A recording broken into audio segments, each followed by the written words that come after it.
Okay, this is very important as some of you might be confused and comment it in the comments down below. Golden hands right here means that 95% of players will be pretty bad on this class, but the rest, the 5%, will make this class busted. Those 5% of players that know how to play the class is just broken. Alright, on to the video. Alright, so the first class. This was a class I mained in Russia for like 8 months. The Scouter. Scouter, I'm going to put him in a solid A tier. So as you can see right here, this is basically all of his stats. Now his damage is not the highest. He's actually considered one of the weaker DPS classes. Now what compensates for that is his tankiness. Now you might say why, it's only a 3. In his meta build, the Iron Man build, his shield makes him extremely tanky. You can tank a lot of skills in raids. So when he's in Iron Man form, his tankiness goes straight to a 5. When he's in human form, his tankiness goes to a literal 1. That's why balancing it out makes it a 3.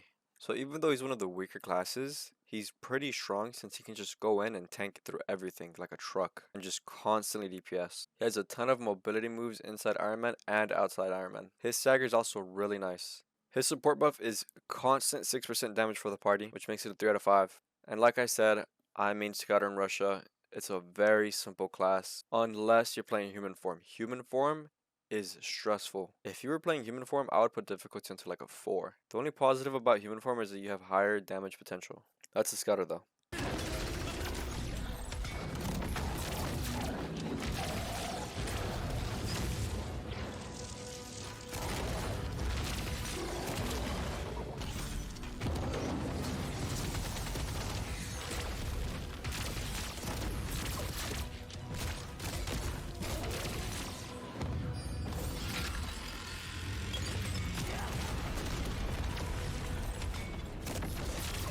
Next up is a class that a lot of people want to play.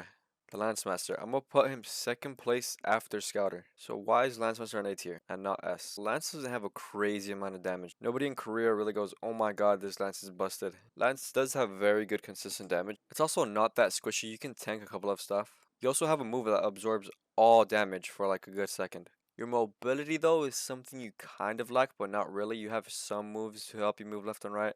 Now, a friend that I played with in Russia was a Lanceman, and every time there was a stagger phase, he would absolutely carry. Lance's stagger is insanely wicked. I would honestly put it at 5 too, but it's not as strong as other stagger classes. His buff is a 18% crit chance for 6 seconds. Now, it doesn't have 100% uptime on it, but it is still very nice for burst classes. Alright, now Lance's difficulty. Now, the reason Lance's difficulty is a 3 is because you have to manage like 14 skills, which is higher than the average class that is 8. Besides that, the class is pretty easy to play. In my opinion, Lance overall is a very, very solid class. But as you can see for PvE stats, everything is a 3 minimum, so that's pretty solid overall.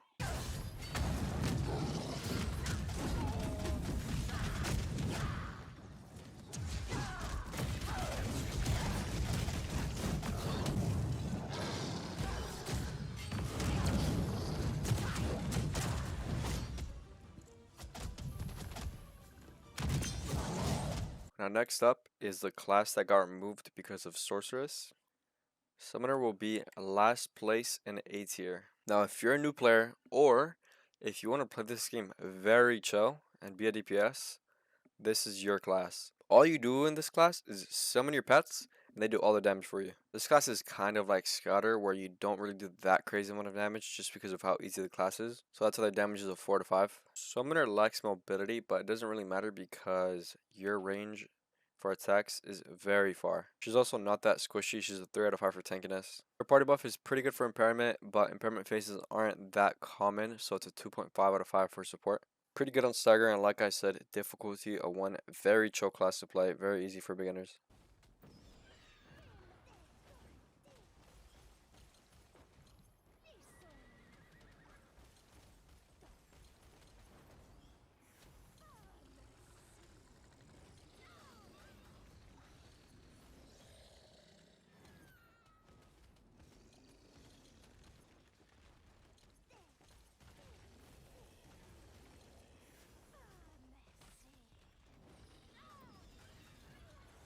Now this next class is a class that a lot of people are looking forward to, the Destroyer. Now, I'm going to put him on B tier, I'm sorry.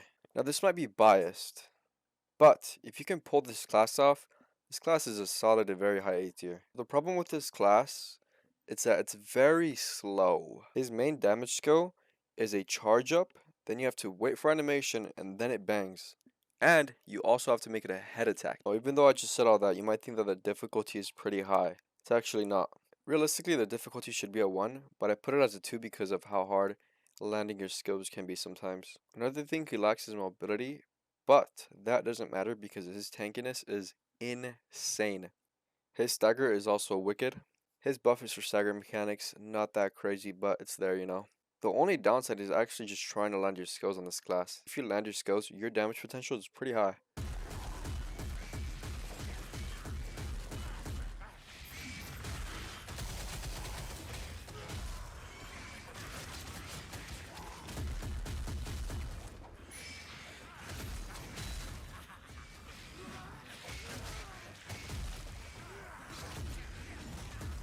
Okay, now for Arcana, the first class in S tier. Now, honestly, this class is like a gamble. This class could be an S tier, A tier, or B tier. Now, as you can see, his damage is a 4 through 5 plus. Now, the way this class works is you pull cards as your identity, and there are certain cards that give certain buffs or debuffs. If you pull the right card, you can get an insane amount of damage, making you a 5 plus.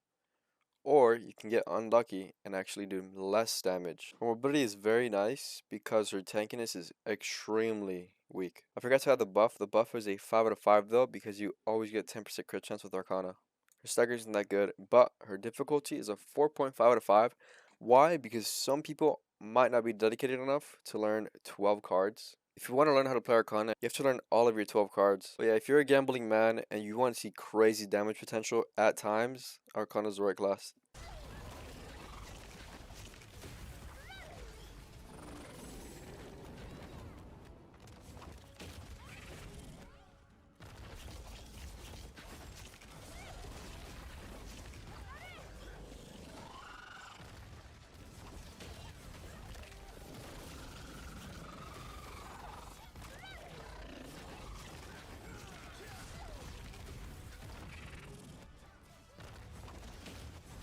Okay, the final class. Now this class I will be maining when it releases in NA.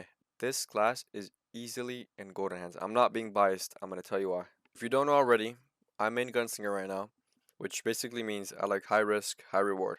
This class is the squishiest class in the game, but her damage potential, if you know how to play her right, it is insane.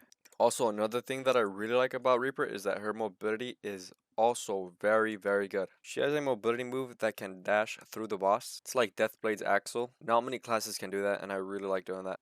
The only thing she lacks is squishiness and stagger.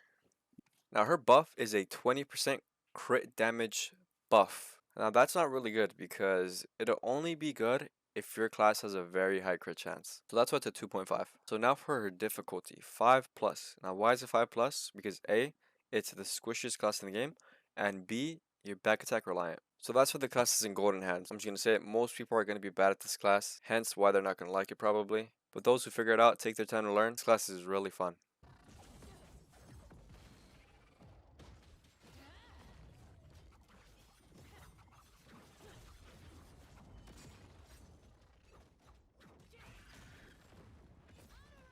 Yeah, that's about it. If you enjoyed the video, please like it. Thank you very much. Peace out.